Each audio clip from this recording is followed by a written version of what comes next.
હું Upendrabhai Patel, Saputara hotel association president. આવતીકાલે 26મી તારીખે મોન્સૂન ફેસ્ટિવલ સાપુતારા ખાતે ઉદ્ઘાટન છે.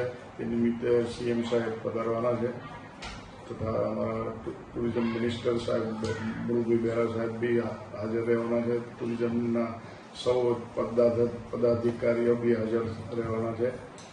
આ એક બહુ સારી વસ્તુ છે કે મોન્સૂન ફેસ્ટિવલથી લોકોને આકર્ષવાની એક ટુરિઝમને બઢાવો આપવાની એક કોશિશ થઈ રહી છે, જેનાથી ટુરિસ્ટ ઉપર ઘણી ઇફેક્ટ પડતી હોય છે કે આવા મોન્સૂન ફેસ્ટિવલથી લોકો અહીંયા આવવા માટે પ્રેરિત થતા હોય છે.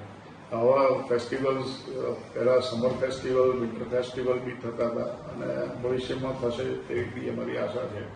આનાથી ટુરિઝમ પર ઘણો ફરક પડે છે. સાપુતારામાં વચ્ચે બોટિંગ અને રોપવે સરકારી કારણોસર બંધ હતું, જેનાથી ઘણી ઇફેક્ટ પડેલી, ટુરિસ્ટ ઓછા થઈ ગયેલા. પણ મોન્સૂન ફેસ્ટિવલથી આખો માહોલ બદલાય એવી અમારી ધારણા છે. અત્યારે સાપુતારા તથા આખું ડાંગ સોળે ખીલી ઉઠેલ છે. તમે જ્યાં જુઓ ત્યાં ડાંગ જિલ્લામાં પાણીના ધોધ, એના ઝરણા, એની પ્રકૃતિ આખી ખીલી ઉઠેલ છે. એ જેને દરેક પ્રવાસી લે અને એમને એન્જોય કરે એવી અમારી ઈચ્છા છે. અને સરકાર થોડા